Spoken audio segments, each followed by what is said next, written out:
Salut Léo, Salut Gary, ça va bien? ça va? Ok, super. Euh, Aujourd'hui, j'accueille Léo. Léo, c'est une superstar. C'est la superstar. Léo, aujourd'hui, il va nous présenter un petit peu ce qu'il fait et surtout ce qu'on va voir avec Léo, c'est dans sa discipline à lui. Quel lien est-ce qu'on peut faire avec la méthode Wim Hof, la pratique du froid et tout un tas de choses. Moi, j'aime bien dire que la méthode Wim Hof, c'est une pratique assez holistique qui encadre tout un tas de domaines où on touche un certain nombre de sphères. Et moi, il y a certaines choses où ça dépasse clairement mon champ d'expertise. Donc, c'est pour ça que je suis ravi aujourd'hui de t'accueillir, Léo, parce que tu vas pouvoir nous apporter quelques petits éclaircissements sur certaines zones d'ombre. Donc, pour te présenter, tu me dis si je me trompe, hein, Mhm. d'accord? Donc, tu es enseignant de Qigong, Mhm. ok? Et tu proposes des massages Chinai Sang. C'est ça. Je le prononce correctement? Voilà, Chin, Chi Nate Sang. Chinai Sang, avec le petit accent, c'est cool. Les massages Chinai Sang, du coup, c'est les massages taoïstes du ventre, Voilà, c'est ça. d'accord? Dans lesquels que tu vas pratiquer et qui vont permettre quoi exactement là? Alors, Chi Nate Sang, ça veut dire énergie interne, avec l'alchimie interne, tous les échanges énergétiques mais aussi physiologiques. Et Tsang, ça va être les viscères, les organes, Ok. avec l'intelligence de leur fonction.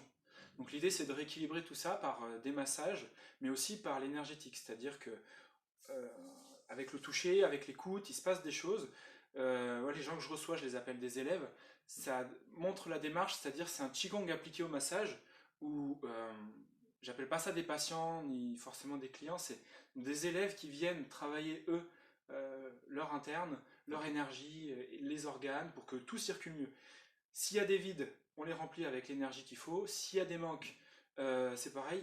On dissipe aussi les stagnations d'énergie, par exemple des jambes lourdes, voilà, un problème gastrique, des digestions difficiles. On va rééduquer ça. Et il y a un travail que je fais qui va toucher toute la sphère intestinale, toute la sphère aussi émotionnelle, parce qu'on travaille aussi sur les émotions, et qui rejoint donc la méthode Wim Hof, c'est le travail du souffle. D'accord, ok. Donc on travaille sur le diaphragme. Mhm. Et puis je prends le temps, s'il faut, d'aller sous les côtes, Mhm. libérer le diaphragme, parce que souvent le diaphragme il est tendu, il est coincé, il est bloqué. Du coup, tu as une approche, on va dire, mécanique. On pourrait travailler sur le diaphragme qui, lui, peut avoir des petites tensions qui ont une origine, bien souvent, on va dire, psychosomatique. Le but, c'est de faire prendre conscience à l'élève des sensations de blocage. Parce que si je te dis détends-toi au niveau des épaules et que tu sens pas la tension au niveau des épaules, si tu dis ouais non non mais ça va, je suis pas tendu, eh ben tu pourras jamais te détendre. Quelqu'un qui est bloqué dans son diaphragme ou qui est tendu dans son diaphragme, on lui dit respire avec ton diaphragme, détendez le souffle, relâchez votre souffle. Il ne peut pas se détendre, il ne peut pas se Mm. relâcher parce qu'il n'a pas conscience, il n'a pas la sensation. Donc avec des pratiques, des, une approche mécanique, mais aussi ressentie, hein, c'est Mhm. aussi un travail de méditation, c'est vraiment un travail de Qigong appliqué. On va faire ce travail de débloquer le diaphragme. Ok, super. Alors pour l'avoir testé avec Léo, c'est une pratique assez impressionnante, j'avoue. J'y allais avec quelques petites appréhensions. Je me suis dit, voilà, qu'est-ce qu'il va me faire ce garçon-là? Il va me tripoter un peu le ventre, tout ça. Et franchement, on sent que ça génère des changements vraiment en profondeur parce qu'il y a cet aspect très mécanique, très physique où justement, bah, voilà, on est venu, alors de manière très imagée, on est venu remettre des choses en place. Mm, Mais moi, ce que j'ai bien pu ressentir, c'est vraiment ce travail énergétique sur les jours qui ont suivi, mm. où ça a généré des petits trucs. Alors, je ne saurais pas mettre vraiment d'étiquette dessus, mais en tout cas, on sent que ça travaille. Moi, j'ai une question qui me taraude Mm. depuis un moment. Donc, les massages Chinai Sang, ça s'inscrit alors, un petit peu ou complètement, tu me Mm. diras, dans la dynamique de la médecine traditionnelle chinoise, Mm. c'est ça? Et moi, il y a une objection que je reçois souvent à la pratique du froid, quand j'en parle un petit peu. Des personnes qui justement ont une affinité particulière Mm. avec la médecine chinoise, qui sont suivies par un praticien de médecine traditionnelle chinoise et qui me disent, bah, en fait, moi, je fais pas de froid ou je fais pas de bain froid parce qu'on m'a dit que c'était pas bon, qu'il fallait pas que le froid rentre quelque part et que j'allais me vider de mon énergie ou je sais pas quoi exactement. Et du coup, ben, quand on m'amène cette objection-là, très honnêtement, moi je sais pas forcément trop quoi répondre parce que c'est pas du tout mon champ d'expertise. Et toi, Léo, donc tu pratiques ça et en plus, tu as un pratiquant assidu du froid et des bains froids. Donc pour moi, ça veut bien dire que tu as réussi un petit peu à concilier les deux quelque part Et j'attends vraiment d'avoir tes explications là-dessus. Mm. Comment est-ce que tu conjugues l'exposition au froid avec tes valeurs liées à la médecine chinoise et tout ça? Alors, dans le corps, nous avons plein de types d'énergie. Il y a le chaud, le froid, l'humide, le sec, le doux, voilà. Ces énergies-là, elles sont bonnes. Donc le froid a besoin d'être dans le corps, mais pas n'importe où, en fait. Donc, ce qui est important pour appréhender cette question, c'est de savoir où est-ce que doit être le froid et où est-ce qu'il ne doit pas être. Dans quelles conditions je peux aller dans le froid et dans quelles conditions je ne peux pas aller dans le froid. Alors, excuse-moi de te couper, mais on est sur du froid sur un plan énergétique là pour le coup. C'est pareil, parce que tu vois, quand tu vas dans le froid, la température, finalement, il arrive des sensations, des choses qui sont liées à l'énergie du froid. L'énergie du froid, pour être très simple, c'est la saison de l'hiver. Oui. Tu vois? Et nous vivons dans une société où tout est normalisé, tempéré pour surtout pas sentir l'hiver. C'est-à-dire qu'il ne faut pas qu'il fasse 15 degrés dans la maison, sinon on va attraper froid. Bah oui, mais quelque part c'est normal, puisque le froid a besoin à un moment donné dans le cycle des saisons de rentrer en nous pour se régénérer. Cette énergie, cette qualité-là. Donc ça c'est l'aspect plus énergétique. Au niveau physiologique, il se passe que le sang, donc il est chaud, et pour qu'il reste chaud, il a besoin de pompes. Il y a plein de pompes dans le corps. Wim Hof en parle très bien, mais on en parle très bien aussi en Qigong. Il y a plein de pompes partout dans le corps. Pour que ces pompes soient activées, il faut qu'elles soient soumises à des contraintes. Sinon, elles perdent leur qualité, elles ne sont plus fonctionnelles, et arrivé à l'hiver, bah, on ne sait plus comment faire, ou même simplement un coup de froid et on n'est pas bien. Donc, si je devais remettre un peu les choses en place, je dirais que le froid, c'est très bien d'y être confronté, à condition qu'on le garde à l'extérieur. Comme Wim Hof exprime, de garder le froid à l'extérieur, mais que la peau reste à température. Ça, c'est le travail ultime, c'est le top du top. Mais finalement, s'il rentre un tout petit peu et qu'il vient nous stimuler à l'intérieur, ça va réveiller le chi. Chi, énergie vitale. On pourrait regarder le chi comme de l'électricité en mouvement. Okay. Avec un champ vibratoire, un champ électromagnétique, qui passe notamment par le système nerveux, par les fascias, etc. Et tant que le chaud reste dans le corps, à l'intérieur, et que le froid est autour, ça va. Donc en fait, ça peut être notre boussole. Et moi, c'est ma boussole. C'est-à-dire que quand je vais m'immerger dans le froid, je fais mes pratiques, comme je l'ai appris avec la méthode Wim Hof aussi, et puis en même temps en complément avec le Qigong. Quand je suis dans le froid et que je reste un certain temps, ce qui me permet de savoir quand sortir, c'est cette sensation que finalement, le chaud interne, la chaleur interne, le chi interne n'est plus suffisamment protecteur, il ne remplit pas suffisamment l'espace, et donc il commence à y avoir une infiltration du froid. Mais c'est une sensation, vraiment je commence à sentir le froid qui rentre, okay, ouais. et le chaud qui se dissipe. Okay. Et là c'est là où le problème se pose, et par rapport au fait de dissiper l'énergie, c'est une de tes questions, de toute façon, à chaque fois que nous inspirons, nous utilisons le chi des reins. L'énergie, chaque organe a un stock d'énergie. Pas le cerveau. Le cerveau consomme juste de l'énergie. C'est pour ça que dans la médecine chinoise, on ne le met pas dans les organes vitaux. C'est une annexe. Il y en a plein qui sont en vie sans s'en servir, de toute façon. Ouais, puis il faut être un peu givré du cerveau pour aller dans le froid. Aussi, ça c'est. Okay. Message reçu. Donc on met le cerveau off, de toute façon, ce sont les organes qui font le boulot. Non, sans blague, les reins, de toute façon, à chaque fois que je fais. Et je vais mobiliser le diaphragme, au niveau des fascias, on le voit, les reins sont activés. Il y a une pompe. Donc l'énergie, elle ne vient pas de nulle part, elle est stockée en partie. Il y a une partie de l'énergie qui est stockée dans les reins, une partie de l'énergie qui vient avec l'alimentation et l'air qu'on respire. Donc ces trois énergies-là, elles sont mobilisées. Il y a une partie de cette énergie qui est une batterie figée qui nous dure toute la vie. Une fois que cette batterie est terminée, est épuisée, c'est la mort, le cœur s'arrête de battre. Okay. Donc, en effet, cette énergie, quand on va dans le froid, elle est mobilisée. Mais j'ai envie de dire, mais elle est mobilisée tout le temps. Et il faut bien, à un moment donné, être capable de la mobiliser, parce que sinon, on est léthargique, on est lymphatique, on est lent, on est lourd, et on n'est plus du tout capable de s'adapter aux contraintes. Ok. Tu vois ? Et ben, franchement, ça me fait plaisir d'entendre tout ça. Je vais essayer de reformuler un petit peu. Voilà. Et je pense qu'il y a très clairement, toi et moi, on essaye de transmettre plus ou moins la même chose avec un langage qui est un petit peu différent. Mais tout ce que tu dis, moi, ça évoque ce que j'essaye de transmettre aussi. Donc forcément, je ne vais pas parler de chi et d'énergie dans ce sens-là. Mais c'est vrai que quand on a peur quelque part du froid, eh ben, forcément, moins on s'expose au froid, bah, plus on va être frileux quelque part. Et pour moi, ce que tu dis, ça fait vraiment écho à développer, à remobiliser nos capacités naturelles d'adaptation. On sait faire face physiologiquement à des températures, on va dire, assez fraîches et même plus chaudes. Et justement, bah, comme aujourd'hui, on s'est construit un monde plus ou moins artificiel et donc ultra confortable, et ben, on a besoin d'aller trouver des petites pratiques comme ça qui vont venir nous remettre dans un contexte un petit peu plus naturel. Et justement, bah, s'exposer au froid, c'est un petit peu d'inconfort sur l'instant, mais pour beaucoup plus de confort gagné derrière. Ça se sent très bien en qualité de vie, en énergie.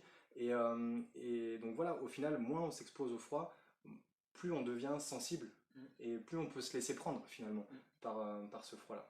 Il y a une question de fragilité, tu vois. Est-ce que je suis capable de mobiliser mon énergie quand j'en ai envie? Mm.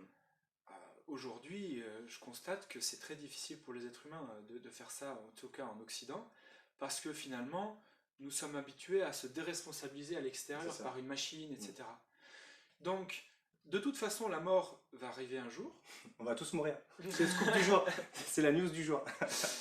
Et c'est nécessaire d'avoir ce processus de vieillesse Mm. pour nourrir quoi comme autre processus? Et ça, on rentre dans l'aspect plus ésotérique, spirituel du Qigong, avec le taoïsme, duquel est issue la médecine traditionnelle chinoise. Il y a tout un aspect chamanique très très ancien, qui a plus de 5000 ans dans les vieux bouquins, on le voit. Et c'est expliqué de manière très concrète par rapport au lien que nous pouvons avoir avec la Terre, que la Terre nous nourrit, que nous sommes des êtres, si nous vivons seuls dans la nature, nous allons mourir. Oui. Donc ça nous rapproche des animaux, finalement, faut refaire ce lien avec les plantes, avec les pierres, avec la Terre, etc. Donc, suivre le cycle des saisons est nécessaire pour la santé, notamment la santé des reins, et au niveau de l'équilibre de chaque énergie, parce que dans la médecine chinoise, il y a 5 principes, le bois, le feu, la terre, le métal, l'eau, 4 énergies qui correspondent aux 4 saisons, et puis une cinquième qui est le centre. C'est la transition entre chacune. Je n'irai pas plus loin, c'est pas le sujet de la vidéo. Mais l'idée, c'est que chacune équilibre l'autre, ou chacune nourrit l'autre. D'accord. Il y a un cycle de contrôle. Mm. Le feu va faire fondre l'énergie du métal. Hein, pour forger du métal, ouais. Il faut le faire fondre. Donc quelque chose de très simple au niveau physiologique. Si je m'emballe et que j'ai un stress, c'est beaucoup de feu, les reins vont travailler. Ils vont déclencher avec les surrénales des hormones, etc. Et ils vont se mettre à tempérer tout ça avec des hormones anti-inflammatoires. Tu vois? Donc l'eau, qui est l'énergie des reins, va balancer le feu, qui est l'énergie du cœur. Donc au final, le cœur qui va diffuser les hormones. Ouais. L'eau va permettre de produire ces hormones, les reins vont produire ces hormones pour que finalement dans le système global, il y ait un équilibre entre inflammation et anti-inflammation. Ah, c'est fou. Acidité, alcalinité. Donc si je me confronte jamais au froid et que je suis toujours dans le feu, dans le chaud, on est dans une société où on est toujours en train de penser, l'intellect il y va à fond, on est toujours dans des questionnements mental, faire la guerre, comment produire plus de croissance. On est dans l'hyperactivité. Donc à un moment donné, c'est très bon de se remettre dans le froid, de poser les choses, à condition de sentir en soi cet équilibre entre énergie froide à l'extérieur, ouais, énergie chaude à l'intérieur. Bien sûr. Ouais, cette espèce de... Ça me fait vraiment penser à l'homéostasie, cet équilibre dynamique constant. Et donc justement, bah, pour s'intégrer un petit peu dans son environnement de manière un peu plus naturelle, bah, accepter l'idée que l'hiver il fait froid au final. Et donner un peu plus de confiance à son corps, le laisser s'exposer à son environnement naturel. Donc bah, chez nous, dans nos contrées, il fait froid l'hiver, et ben c'est peut-être intéressant justement de laisser son corps s'imprégner de ces énergies-là. Et tu le dis aussi très bien, c'est ce qu'on dit aussi en méthode Wim Hof, quand on fait du froid, il n'y a pas du tout d'aspect de performance. Et justement, moi j'ai jamais une réponse précise à donner quand on me demande combien de temps il faut rester dans le froid. Tu sais, parce qu'il y a toujours cet aspect un peu mathématique. Il faut que je le fasse combien de fois? Est-ce que c'est tous les jours? Combien de temps? Et combien de degrés? Est-ce que je reste 1 minute dans l'eau par degré, etc. Et j'essaye toujours, donc ça rejoint encore une fois ce que tu dis, hein, mais j'essaye toujours de sortir un peu de cette approche très mathématique pour rentrer un peu plus dans le ressenti. Et je trouve que c'est vachement précieux ça aussi. Grâce au froid, on peut apprendre à se connaître un petit peu plus soi-même, pouvoir se faire un peu plus confiance et apprendre à écouter ses propres signaux. Et donc effectivement, bah, quand on est dans le froid, en fonction de la quantité d'énergie qu'on a à investir, donc tu me dis si tu es OK avec ça ou pas, hein, mais même pour moi, mes immersions, elles vont être toujours différentes parce que à chaque fois que j'y vais dans un contexte qui est différent. Mentalement, j'ai fait des choses avant, physiquement aussi. Donc la quantité d'énergie que j'ai à donner dans l'instant, elle est toujours différente. C'est pour ça que je ne peux pas me dire, bah tiens, aujourd'hui je vais faire un bain de tant de temps. Voilà. Et cette notion d'apprendre à ressentir quand on a eu sa dose, je trouve que c'est vachement précieux parce que après ça donne de l'autonomie, ça donne une maîtrise de sa pratique du froid et ça permet de s'affranchir d'un quelconque protocole, quoi. De toute façon, ce qui pervertit l'énergie des reins, c'est-à-dire pervers au sens premier, c'est-à-dire qu'il inverse. Au lieu que ce soit quelque chose de vertueux qui fasse du bien au corps, ça va être quelque chose où le rein va utiliser son énergie pour se détruire. Et ça, on le voit avec les maladies auto-immunes, avec tout ça. La lecture de la médecine traditionnelle chinoise est différente parce qu'elle étudie vraiment l'aspect caché. Tu vois, en médecine chinoise, on dit que le printemps commence le 4 février. Parce qu'en fait, c'est comme une graine, elle commence à germer sous la terre, on ne la voit pas. Quand elle sort de terre, c'est déjà l'aspect visible, mais c'est pas là où elle commence. Ça, donc le 21 mars ou 22 mars au solstice, ou, à l'équinoxe, et bien finalement, c'est déjà la partie émergée du printemps. Le printemps est déjà à son maximum. C'est ce qui se voit, mais cette énergie-là, elle commençait à naître bien avant, quoi. Donc, par rapport aux résultats externes, finalement, à ce que ça va donner sur les bienfaits visibles sur le corps, il faut rentrer dans l'intériorité pour voir qu'est-ce qui est caché, qu'est-ce qui est à l'intérieur, comment je me sens. Et il y a un truc qui pervertit, donc qui inverse cette énergie des reins, c'est la peur. La peur. Justement, je voulais arriver là-dessus, transition parfaite. Vas-y.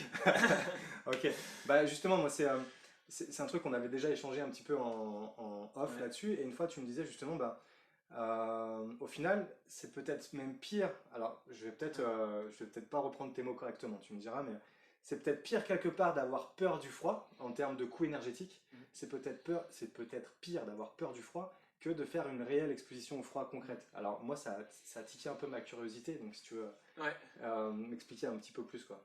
Alors, déjà, il y a un truc, c'est que la peur, souvent on le voit comme une émotion fatale, où il ne faut pas avoir peur. Jamais. Même dans n'importe quelle situation. Et ça, c'est l'effet inverse aussi de ce que je dis, c'est-à-dire que, certes, la peur pervertit, mais de se bloquer face à la peur, c'est encore pire aussi. Bien sûr. C'est rajouter encore des contraintes. Et après, on peut aller loin dans le prisme. Tu vois, on rentre dans un cercle vicieux, on s'en sort pas. La peur, elle est là pour donner un signal que finalement, l'énergie des reins notamment commence à être contrainte. Il y a une contrainte qui se situe où au niveau des reins? Comment je sais que ça se situe au niveau des reins? Parce que c'est la peur. Si c'était la colère, dans la médecine chinoise, on dirait il y a une contrainte au niveau du foie. Si c'était la dépression, la tristesse, ce serait au niveau des poumons, etc. etc. Donc, pour rester sur la peur, c'est que finalement, si j'ai peur d'aller dans le froid, eh ben, il faut que j'y aille. Merci. On va s'arrêter là-dessus.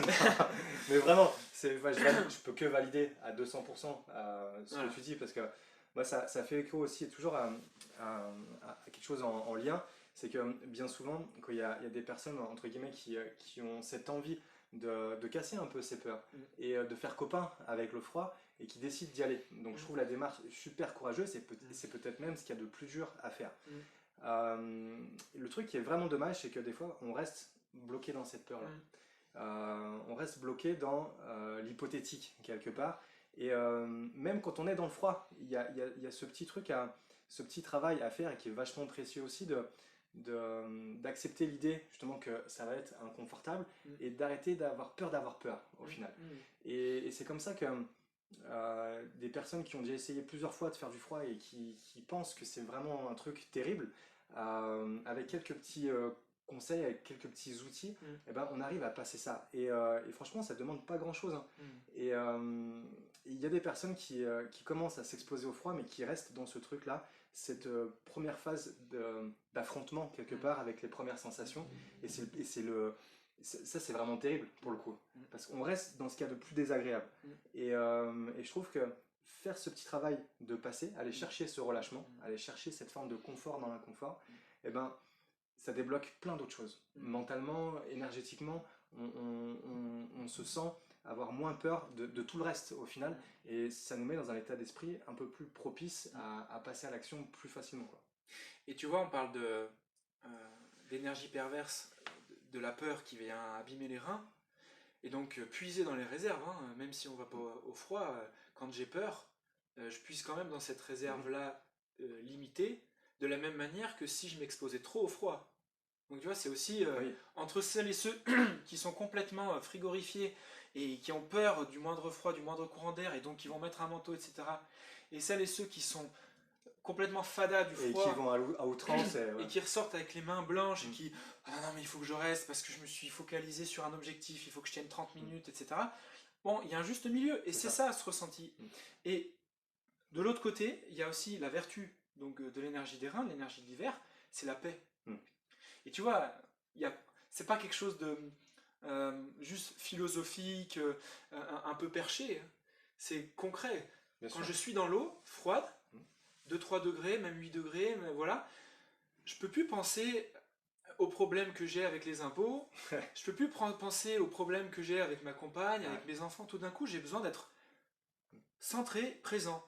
Et quelle est l'émanation, l'état d'esprit qui émane de mon activité, de mon action maintenant? C'est une énergie paisible. C'est ça. Quelque chose de paix, une force tranquille. Ça, je peux vraiment, vraiment le valider parce que j'en ai déjà parlé dans d'autres vidéos, mais avant de commencer à faire du froid, mais j'étais plutôt emprisonné dans ma propre colère, justement.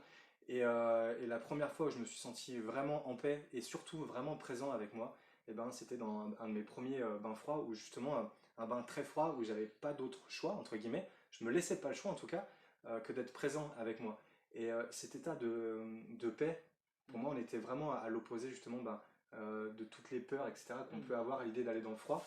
Et pour moi, c'est vraiment le moyen que j'ai trouvé, en tout cas, de me recentrer, de trouver un état de présence que j'avais jamais ressenti avant, un truc mais vraiment, vraiment intense, vraiment agréable. Et petit à petit, ben, ces sensations-là, en pratiquant régulièrement, on arrive à les retrouver au final. Et parce qu'on a déjà fait cette démarche, et c'est en ça que l'exposition au froid, pour moi, ça va bien plus loin que juste devenir plus résistant au froid, quoi.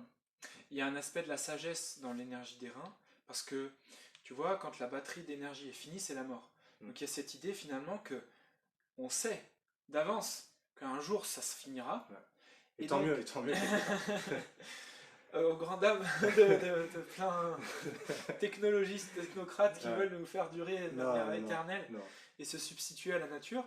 Mais du coup, cette finitude-là, elle nous amène à un état d'esprit où nous devons, à un moment donné, être en paix avec notre passé. Ouais, et l'eau froide, même si c'est le passé proche de ce que je viens de vivre il y a 5 minutes, tout d'un coup, on est en paix avec le passé. Et c'est pas pour rien que les reins sont plus à l'arrière, et c'est toutes les énergies du passé. Et ça nous apprend à réguler tout ça, à transmuter aussi tout un aspect des énergies transgénérationnelles, des mémoires transgénérationnelles, l'héritage de mon grand-père, comment j'ai vécu mon enfance, etc. Dans le froid, on est dans un état où finalement je peux retrouver mon centrage et faire le choix, me libérer. Qu'est-ce que je veux garder là dans le froid? Quelles sont les forces de mon passé qui m'aident dans le froid et qu'est-ce qui m'affaiblit? Et donc finalement je ressors presque neuf. Donc il y a vraiment cette sagesse. L'énergie des reins, c'est aussi une énergie de sagesse. Donc allons puiser dans cette énergie. N'ayons pas peur, sous prétexte qu'elle soit finie, qu'on va un peu comment dire ça, la pomper, quoi. Eh ben, allons-y. Mais évidemment, toujours dans la voie du milieu. Hein. Ça, c'est ni en excès, ni en manque. Explorer une espèce de zone de progression, au final. Moi, j'aime bien appeler... il y a toujours cette notion de sortir sa zone de confort. Moi, j'aime bien appeler ça déjà agrandir sa zone de confort et surtout aller explorer une zone d'inconfort qui est une zone de progression. Donc, c'est sûr qu'il y a une limite physiologique à ne pas dépasser où juste là, si on va jusque-là, on va au-delà de ses capacités adaptatives. Mais entre les deux, c'est vachement intéressant de jouer avec ça. Mais voilà, le terme jouer, je l'aime bien. Et juste pour rebondir sur ce que tu disais, je trouve vraiment aussi que le froid, quand tu disais qu'on laisse un peu voilà, tout ce qui ne nous appartient pas, quelque part, c'est comme si dans le froid, on se retrouvait un peu seul face à soi-même. mais soi-même, son vrai soi-même, pas la personnalité qu'on s'est construite, pas, voilà, on peut pas tricher, on peut pas mentir, et quand on est dans le froid, il reste plus que le soi profond, de là à maintenant. Mm. Et ça, franchement, ça a pas de prix. Mm. C'est sûr que des fois, c'est pas ce qu'il y a de plus confortable. C'est comme si on se mettait face à un miroir Mm. qui nous met tout en face, mais même ce qu'on n'a pas envie de voir quelque part. Mm.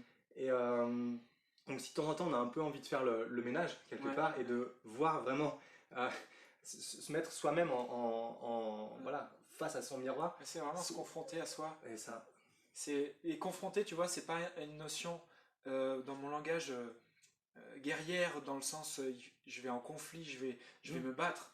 Confronter, c'est faire front. c'est ça. C'est faire front avec, Mm. c'est-à-dire me mettre droit face à ce qui n'est pas acceptable, mais aussi ce qui est acceptable. Mhm. Et c'est là où finalement nous pouvons dessiner notre zone de confort. C'est ça.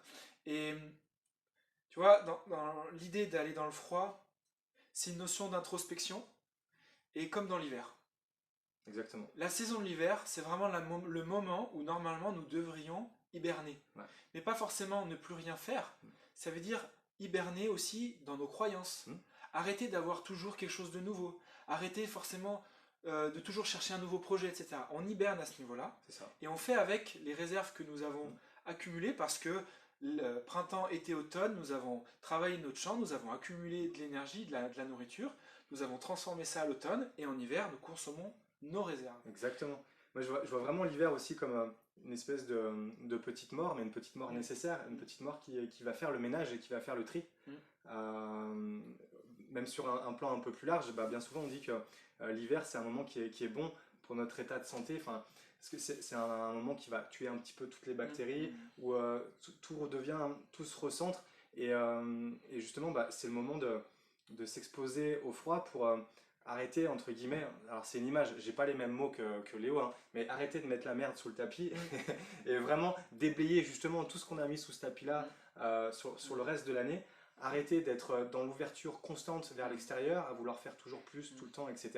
Et vraiment bah, prendre du temps pour soi, rediriger sa propre énergie vers soi pour vraiment se régénérer. Moi, je vois souvent plein de gens qui sont en mode petite déprime pendant l'hiver, qui disent bah, vivement l'été, qu'il fasse meilleur. Mais c'est comme si bah, ils se mettaient dans un épuisement constant parce qu'on ne prend pas cette récup pendant l'hiver. Et moi, quand je peux m'observer déjà pour moi et puis toutes les personnes que je côtoie qui font du froid régulièrement, bah, l'hiver, certes, c'est une période où on est peut-être un peu moins actif, mais on est là, on est présent et on a ce qu'il faut au quotidien. Justement, grâce à ça, toujours. L'expression de mettre la MERDE sous le tapis. La merde sous le tapis, on peut le dire. En médecine chinoise, on parle des vents. Ok. Les vents. Ouais. Tu vois, dans le ventre, quand on a des gaz, on sait qu'on n'est pas bien. Mm. Quand on éternue, on fait du vent. Ouais. Parce qu'il y a quelque chose qui se passe aussi qui est perturbé. Quand on baille, c'est qu'on a besoin de relâcher une tension excessive. Toutes ces choses-là. Et l'effet du froid au niveau physiologique, c'est que ça va, comment on appelle ça, contracter les vaisseaux, contracter les fascias, tous les tissus qui entourent tous les organes, chaque cellule. Hein. Et ça permet de faire pression sur l'interne et de chasser tout ce qui n'est pas à sa place. Bon bah voilà. Donc, exposons-nous au froid, dans la mesure de ce que nous pouvons vivre, sentir, et dans ce juste équilibre-là. Utilisons les poumons pour bien respirer, pour bien ventiler, pour bien apporter tout ce qu'il faut, l'énergie aux reins, l'énergie pour s'adapter. Écoutons aussi le cœur, le battement cardiaque, parce que finalement, quand on est dans le froid, s'il commence à y avoir un excès, le cœur qui est normalement tempéré par les reins en énergétique, c'est le feu qui est tempéré par l'eau. L'eau ne fait plus bien son travail, c'est-à-dire que l'eau est arrivée à épuisement, on sature. Quand je commence à avoir le cœur qui palpite trop fort, bah, c'est peut-être le moment de sortir, ou c'est peut-être même j'ai fait un excès, je suis allé trop loin. Ou alors ça m'indique aussi que justement moi j'ai pas fait le travail suffisant pour être suffisamment centré sur moi et j'ai laissé l'environnement extérieur dicter un peu ce qui doit se passer en moi. Voilà. Et donc justement bah, quand tu parles de cet emballement du cœur, c'est des craintes aussi, bah, des peurs, hein, on va appeler ça comme ça. Dire mais est-ce que en gros bah, est-ce que je vais pas faire un arrêt cardiaque si je me mets dans l'eau? Bah entre guillemets ça dépend que de toi. Et si tu cèdes à la panique des sensations ou si tu fais ce petit travail tout simple de respiration, de focus, de centrage et de ta posture, bah là tu te rends compte que ton rythme cardiaque, malgré le fait que tu sois dans une eau très froide, il a un rythme qui est légèrement supérieur à la normale, mais rien de bien fou, quoi. Et donc finalement, nous retrouvons cette connaissance, cette sagesse de soi qui nous manque lorsque nous sommes confrontés à des contraintes, des situations difficiles à vivre au quotidien, émotionnellement, psychologiquement, physiologiquement, physiquement. Et je trouve que d'être capable de mobiliser cette énergie des reins, même si elle est finie, mobiliser cette énergie quand nous en avons besoin par l'entraînement à l'exposition au froid, travail du souffle, la méditation, les 3 piliers de la méthode Wim Hof, c'est une super école de vie. Et à mon sens, tant que c'est fait dans l'équilibre, tu vois, dans la mesure, dans la tranquillité, dans la sagesse, il n'y a aucun problème. Eh ben, c'est parfait. Du coup, alors pour moi, ça me fait une transition encore parfaite parce que j'aimerais bien qu'on parle un petit peu respiration maintenant, si tu veux bien. Mais juste avant d'y aller, pour résumer un peu ce qu'on a dit justement sur le froid, bah, à la question est-ce que c'est dangereux de faire du froid, bah, tout ce qu'on peut dire, c'est toujours la même chose. Tout est une question de mesure. Si on accepte d'aller vers des choses inconfortables, eh ben, on s'offre l'occasion de progresser, de s'améliorer, de s'offrir un regard vers soi, vers son intériorité assez profonde. Et donc arrêter d'avoir peur quelque part, retrouver de l'autonomie, s'autonomiser, se faire confiance dans ses capacités d'adaptation, dans ses capacités à s'intégrer pleinement dans son environnement, même en hiver. Donc voilà, t'es ok avec ça? Ah bah je suis complètement ok, parce que l'autonomie c'est se nommer soi-même, c'est savoir qui je suis. Face au froid, je peux pas faire semblant. Est-ce que tu sais qui tu es? C'est une bonne question. Qui suis-je? Alors ça, on fera une vidéo de 3-4 heures là-dessus. Voilà, c'est l'épisode 12. Ok, et du coup, ben, ouais, on a parlé beaucoup de froid jusqu'à maintenant. Donc tu l'as bien évoqué, mais en méthode Wim Hof, on fait aussi énormément de respiration. Donc pour ceux qui ne savent pas encore, méthode Wim Hof, c'est de la respiration, de l'exposition au froid et de la gestion, on va dire, psycho-émotionnelle. C'est 3 piliers qui marchent vraiment en synergie et il n'y en a pas un qui a plus d'importance que l'autre. Voilà, on utilise ces 3 trucs-là qui font une belle petite sauce et qui promettent plein de choses. Donc les respirations de la méthode Wim Hof, on va dire, c'est un micro pourcentage de tout ce qui existe en méthode de respiration au sens large. En méthode Wim Hof, ce qu'on fait, c'est que, à contrario de beaucoup de techniques de respiration qui ont un objectif de calme et d'apaisement, eh ben, on va commencer par venir secouer un petit peu, réveiller un peu le système respiratoire et donc le système nerveux aussi. Et donc, on va créer, enfin, dans les schémas, dans les exercices de respiration Wim Hof, on commence par respirer plus que nécessaire pour que ça génère un petit peu des changements. C'est une pratique qui est hormétique aussi, et grâce à ça, on arrive à plein de choses. Notamment, on arrive à, des fois, débloquer par la respiration un schéma respiratoire habituel qui ne fonctionne pas très bien. Il faut savoir, c'est qu'on est 90% de la population adulte à avoir une respiration qui est dysfonctionnelle, et donc il existe plein de choses pour remédier à ça.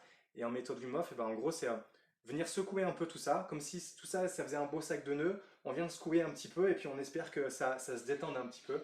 Et ce que j'aimerais qu'on voit avec toi aussi maintenant, c'est comment est-ce que, si moi, chez moi, je veux, en complémentarité avec mes exercices de respiration Wim Hof, avoir un petit truc pour réussir à débloquer ma sphère respiratoire, qu'est-ce que je peux faire, moi, chez moi, tout seul, pour travailler sur mon diaphragme et donc libérer mes pleines capacités d'inspiration?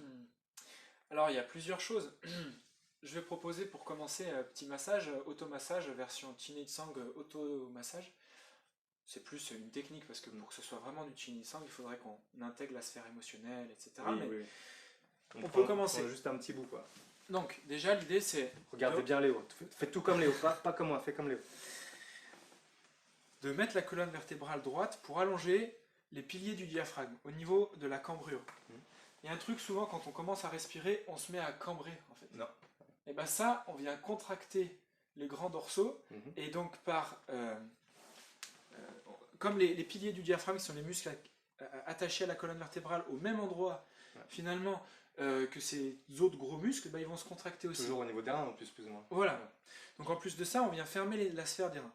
Donc l'idée, c'est de se mettre droit, mais relâcher en arrondissant légèrement le bas du dos. Ok. Voilà. On peut commencer avec un petit massage des reins pour sentir que cette zone est détendue. Un massage des lombaires, ça, c'est plus ce Qigong. On fait ça quasiment à chaque fois. On peut commencer le matin pour réveiller l'énergie des reins, pour pour pas que ce soit trop contraignant, trop difficile. On peut le faire même avant, moi je le fais avant d'aller dans l'eau froide. Et ça peut apporter une sensation plus concrète, plus précise. Quand je serai dans le froid, est-ce que cette zone peut rester chaude? Voilà. Donc au niveau du diaphragme, le diaphragme il s'attache sous les côtes, derrière les piliers du diaphragme. Et on va avoir donc les côtes qui sont juste devant, accessibles par les mains. Donc l'idée c'est d'avoir, sans trop forcer, hein, les doigts qui soient solides, un peu comme des petits bâtons avec des bourrons, vraiment bien les tenir, pas trop les plier. On va d'abord rentrer la cage thoracique, on pose les doigts sous les côtes, et après on relâche le ventre. Donc restons droits, mais pas cambrés, hein. On arrondit le dos. Et à partir de là, on va faire des allers-retours. Donc vers le centre, donc vers là, l'extérieur. J'ai calé le bout des doigts sous les côtes. En fait, et je viens masser la chair. Et je viens rentrer mes doigts pour toucher les côtes à l'intérieur. Donc je résume. Les doigts bien solides. Quand on vous promet un voyage intérieur, c'est littéral. Hein. Voilà. Ouais. On respire, on inspire, on aspire le ventre. On pose les doigts sous les côtes. On vient les poser et on relâche le ventre. Et après, on fait des zigzags. C'est marrant, j'ai attrapé mes côtes. C'est l'idée. L'idée d'attraper tes côtes. Et on vient glisser les doigts de haut en bas en diagonale. Voilà. Et ça, on va le faire. Et si c'est un peu douloureux, là? Eh ben, il faut y aller. C'est comme si on a peur du froid. Il faut aller dans le froid pour se libérer de cette emprise de la peur sur la psychologie. Donc, j'aurais pas dit mieux. Libérer la douleur, libérer l'emprise de la douleur sur la physiologie, en massant. Donc, on peut faire la même chose en partant au milieu des côtes, en allant explorer toutes les zones finalement. Donc là, toutes les insertions accessibles entre guillemets du diaphragme. Quoi. Donc on fait ça 3 minutes. Imaginez que votre diaphragme c'est comme une grosse coupole, un saladier à l'envers là, qui va faire la séparation entre le thorax et l'abdomen. Donc au-dessus vous avez les poumons, en dessous vous avez toute la sphère digestive. Et pour le repérer, il suffit de suivre un peu là. Donc il vient s'attacher sous le cœur, donc pas là devant, mais on va dire au milieu du corps. Il vient s'attacher sous le cœur. Et ensuite, ces attaches devant, ça va être vraiment sous les côtes ici. Donc c'est comme ça qu'on arrive justement à défaire certaines tensions dans le diaphragme pour retrouver de l'aisance respiratoire. Et il y a un truc important à dire, c'est que faire ce massage à jeun, c'est mieux parce que l'œsophage passe à travers le diaphragme. Si l'estomac est en plein travail digestif, ça va être lourd, ça va être difficile et ça va perturber parce que l'énergie, elle est concentrée elle est moins concentrée dans le diaphragme. On le sent, de toute façon, si on vient de tripoter ça après manger, on se dit Donc le matin à jeun, le soir avant de se coucher, c'est top. On peut même le faire avant un repas. Puis il y a un truc aussi, c'est que le cœur se pose vraiment, il est vraiment posé sur le diaphragme. Donc en ayant un diaphragme libre, on apaise le cœur. Donc potentiellement, on met de meilleures conditions pour la tension cardiaque, pour que la tension soit juste. Un autre massage qui va être très simple, c'est en complément, c'est une fois que j'ai massé, on peut partir du centre, aller vers l'extérieur, je fais 3 minutes. Puis après, je vais faire 1 minute de respiration où je vais essayer de manière un peu dynamique, un peu à la version Wim Hof, pour retrouver ma sensibilité du diaphragme par le nez. Je vais essayer de sortir mes mains en utilisant le diaphragme. Donc je sens, je vais le plus profond possible et j'essaye de sentir. Comme si je voulais éjecter mes mains. Voilà, quand j'inspire. Pas à l'expire, à l'inspiration. L'expire, je la laisse faire, je pousse avec les mains de toute façon. Expire, le diaphragme remonte, donc c'est naturel. Et je fais avec les mains vraiment dans les côtes. Ouais, c'est un peu sportif. Hein. Le but, c'est ça. Et là, tu vois, tout de suite, on se réchauffe. Ouais, carrément. Et là, en fait, si je travaille le diaphragme comme en méthode Wim Hof, on comprend pourquoi cette respiration permet l'exposition au froid, ou favorise l'exposition au froid. Bien sûr. Donc, si on fait ça, et qu'après, on va respirer avec son diaphragme, ça va être beaucoup plus facile, parce qu'on va le sentir. Ce ne sera pas un truc, ah oui, je respire, et puis on m'a dit de respirer, et c'est tout. Moi, je trouve ça aussi intéressant, parce que, justement, ça me permet de remettre de la connexion avec mon diaphragme, parce que bien souvent, on s'est un peu déconnecté de son souffle, on sait qu'on respire de manière automatique, et des fois, quand on veut, toujours pareil, se recentrer sur soi, on commence par recentrer sur sa respiration, mais des fois, j'arrive pas trop à ressentir ce qui se passe. Et là, ça va m'aider vraiment avec du contact, d'aller ressentir tout ça. Et il y a un troisième exercice très simple qui permet d'aller voir finalement la sphère arrière du diaphragme, parce que le diaphragme ne se contracte pas tant à l'avant, surtout à l'arrière, pour ça que ça pousse le ventre devant et c'est assez difficile de gonfler le dos. Mais il y a un autre exercice et on vient serrer la taille, là comme ça, on rentre le ventre. Et au niveau des pouces, Oh, comment je suis maigre. derrière, là au niveau des pouces, Ok. on vient serrer. Ah oui, ok. Et en fait, on vient entourer les côtes. Donc on serre à l'intérieur et vers le haut. Donc là, mes mains sont posées juste en dessous des côtes flottantes, là, en gros. Je serre à l'intérieur et après vers le haut, tu vois. Et je remonte après au niveau des côtes.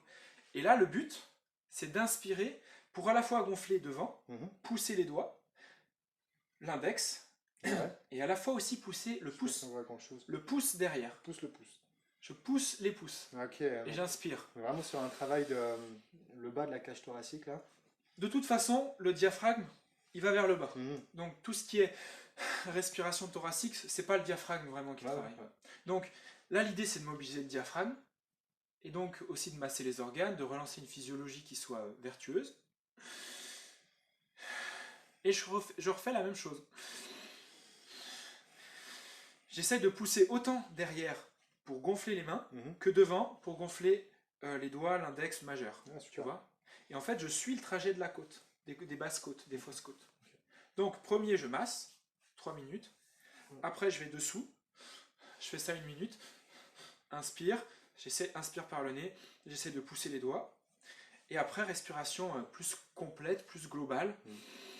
Je fais des respirations plus amples pour avoir plus de volume avec mon diaphragme. Donc, c'est en 3 niveaux, en 3 étapes.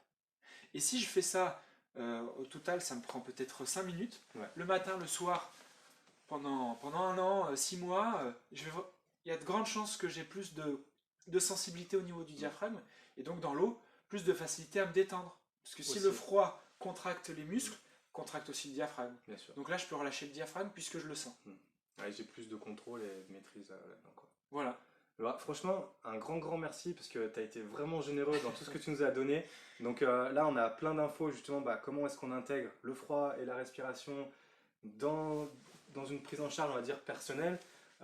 Donc arrêtez d'avoir plus avoir peur d'avoir peur, accepter l'idée que des choses inconfortables, que ce soit dans le froid ou dans le travail de sa mécanique respiratoire, ça puisse nous apporter quelque chose. Franchement, Léo, il fait un travail incroyable dans tout ça, donc je vous mettrai en description évidemment ses liens vers tes réseaux, enfin tout ce qu'il y a besoin de savoir. Donc ça sera tout indiqué. Je vous invite vraiment à aller jeter un œil, à vous rapprocher de lui si son approche elle vous parle un petit peu. En tout cas, il y a vraiment des choses intéressantes à aller en chercher, quoi. Oui, et puis moi j'ai fait ça avec toi, méthode Wim Hof, donc c'est aussi pour ça que j'avais envie de faire cette vidéo. Et puis quand tu m'as demandé si je voulais faire cette vidéo, j'ai tout de suite accepté parce que je sens vraiment que tu incarnes ça et que je te vois depuis quelques mois, depuis plus d'1 an. Je vois que ça te fait du bien et c'est inspirant, donc je l'ai recommandé en tout cas ton travail autour de moi. Cool, merci. Voilà, on est vraiment pas sur une espèce de promo mutuelle, c'est vraiment sincère parce que justement avec Léo on s'est rencontrés dans ce contexte là et on a tous les deux des approches différentes mais vraiment complémentaires et justement moi j'aime bien, en tout cas j'aime bien commencer à faire intervenir des personnes pour apporter d'autres champs d'expertise à tout ça. Donc évidemment que c'était un plaisir d'échanger avec toi. Merci. Allez, à bientôt, les gars. Salut. C'était vraiment cool, c'est vraiment cool. Dites-nous aussi en commentaire ce que vous en pensez. Si ça soulève d'autres questions aussi, évidemment. Et puis portez-vous bien. Dites-nous aussi s'il y a d'autres sujets que vous souhaitez aborder, s'il y a des questions qui restent en suspens. Allez, prenez soin de vous, puis à bientôt. Ciao. Salut. Salut Léo. Ciao mec.